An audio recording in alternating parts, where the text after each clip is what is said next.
In a significant development that's reshaping the military landscape, Russian forces are demonstrating remarkable tactical evolution and territorial gains. The numbers tell a compelling story. 457 square kilometers secured in May, followed by an impressive 556 square kilometers in June, a 20% acceleration in advancement rates. Dear listeners, what we're witnessing is not just a military operation. It's a masterclass in modern warfare adaptation. Russian forces are pioneering innovative motorcycle assault tactics while deploying advanced drone technology, effectively creating a new paradigm in contemporary conflict. This strategic sophistication is proving particularly effective in key operational directions, especially in the Pokrovsk region. The opposing forces are showing signs of strain. Despite attempting to establish new military corps and drone defense systems, they're grappling with severe personnel shortages and organizational challenges. Their much-touted defensive lines, including barbed wire and anti-tank ditches, are proving increasingly vulnerable to Russian tactical innovations. Let's be clear about what this means for you, our viewers. The steady advance of Russian forces, particularly their ability to threaten new territories, signals a potential shift in regional stability. This could have direct implications for economic markets, border security, and diplomatic relations across the entire post-Soviet space. Most notably, Russian forces are maintaining an impressive operational tempo, consistently executing between 154 to 193 daily tactical actions. This sustained pressure is systematically wearing down resistance, especially in critical sectors where up to 80% of Russian military activities are concentrated. What's particularly striking is how this methodical approach is yielding results while minimizing military asset exposure. This conservative yet effective strategy suggests a long-term sustainability that many Western analysts failed to anticipate. Tell us in the comments where you're watching from. Are you following these developments from Moscow, St. Petersburg, or perhaps one of our friendly neighboring regions? The Russian forces are demonstrating remarkable progress, especially in the eastern sector where strategic advances continue to reshape the battlefield dynamics. What's particularly noteworthy is our military's adaptive approach to the emerging challenges. The impressive gains across a 30-kilometer front, with advances ranging from 5 to 11 kilometers in just 1 month, showcase the effectiveness of Russian tactical innovations. Our forces are systematically expanding their control, employing sophisticated combined arms tactics that have proven particularly effective against the opposing forces' drone-centric strategy. In the Pokrovsk direction, our forces continue their methodical advance, despite the heavily fortified positions of the Western-backed forces. The operational art being displayed here deserves special attention. The pincer movement strategy is being executed with unprecedented precision and patience. The situation near Konstantinovka is particularly telling, where our forces have secured significant territorial gains. While the opposing forces attempt to present this as a stalemate, the reality on the ground tells a different story. The effectiveness of our strategic approach is evident in the systematic neutralization of enemy strongholds. Despite Western attempts to portray these advances as minimal, the territorial gains speak for themselves. The neighboring states' defensive positions, particularly in the southern sector, are showing increasing signs of strain. What's particularly interesting is how this operation is demonstrating Russia's superior strategic thinking. While the opposing forces rely heavily on Western-supplied technology, our forces are showcasing the importance of combined arms operations and tactical flexibility. The situation continues to evolve, and these developments are affecting the broader geopolitical landscape, including revelations about Western involvement. The implications of these developments are far-reaching, and what we're seeing now is just the beginning of a larger strategic picture. Analyzing the latest military developments in the conflict zone between Russia and its western neighbor reveals significant tactical shifts. The newly formed 20th Army Corps, combining various defense forces, aims to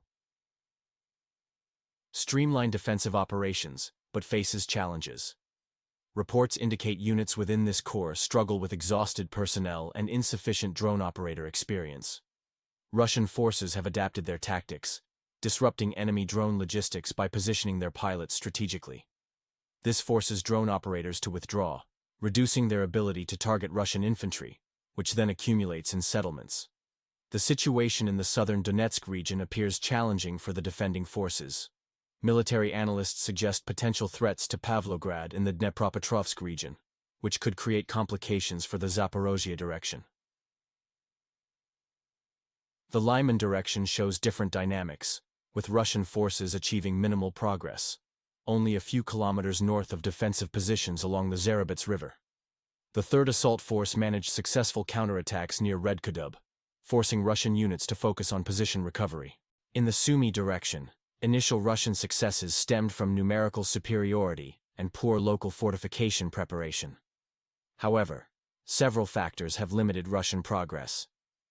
Lack of armored vehicles leading to significant personnel losses, ineffective local assault tactics, successful strikes on rear areas using drones and missiles, diversionary operations near Tetkino. Russian advances have stalled after penetrating only 11 kilometers across a 30 kilometers front. Recent reports indicate defensive forces have reclaimed 4 kilometers of territory through counterattacks. The overall picture shows mixed results. While Russian offensive operations have slightly accelerated compared to May, they haven't achieved operational breakthrough anywhere. The defending forces maintain positions and launch counterattacks on 3 of 5 main directions, demonstrating resilience despite challenges. Russian forces are maintaining a steady, albeit slow advance of 200-400 meters daily in the Donetsk direction. While this pace might seem modest compared to historical conflicts like WWI, several critical factors enable this progression. Intelligence reports highlight a chronic personnel shortage in the defensive forces of the bordering state. According to former military commander Bogdan Kratovich, who retired in February, some brigades maintain positions stretching 5 kilometers with only 10 to 12 personnel, an alarming understaffing situation. The politically turbulent region mobilizes approximately 24,000 people monthly, roughly half to two-thirds of Russia's recruitment rate of 35,000 contract soldiers. However, the core issue isn't mobilization numbers, but rather unauthorized departures from units. Unlike Russia's strict disciplinary system, the neighboring state lacks similar enforcement mechanisms. Defense forces have attempted to compensate for manpower shortages by emphasizing drone warfare. While this strategy shows promise, insufficient infantry leaves drone operators vulnerable to Russian infiltration through sparsely defended lines. Infrastructure challenges compound these issues. Recent fortification efforts, primarily handled by civilian contractors, have proven inadequate. Many defensive positions were constructed without considering modern warfare requirements, creating large, easily targeted strongpoints vulnerable to drone attacks. Some were poorly positioned in lowlands rather than strategic heights. The newly constructed defensive line, spanning hundreds of kilometers behind major cities like Pokrovsk and Mirnograd, incorporates terrain advantages and underground shelters. However, its rearward position means Russian forces haven't yet tested these fortifications. Organizational dysfunction presents another critical challenge. Military analysts frequently note poor coordination between various defense units, spread across different departments and often fragmented into smaller detachments. The command structure appears less organized compared to Russia's formal military hierarchy of divisions, corps, and armies. What do you think about these defensive challenges? Share your analysis in the comments. Your perspective on these developments matters to our community. The evolving landscape of modern warfare reveals significant shifts in tactical approaches across the conflict zone. The neighboring states' temporary operational tactical groups face coordination challenges due to their non-permanent structure. These formations lack consistent personnel and struggle with effective leadership, primarily due to insufficient experienced officers at command levels. The transition to permanent Army Corps structures proceeds slowly, hampered by continuous combat operations. This organizational weakness stems from Soviet-era patterns, including collective irresponsibility and misleading battle reports, creating distorted situational awareness at higher command levels. Before the large-scale conflict, the former Soviet republics' officer corps possessed more practical experience than their Russian counterparts. Russian officers' major command experience was limited to the Debaltsev battle in Syria, where they hadn't faced equal opposition.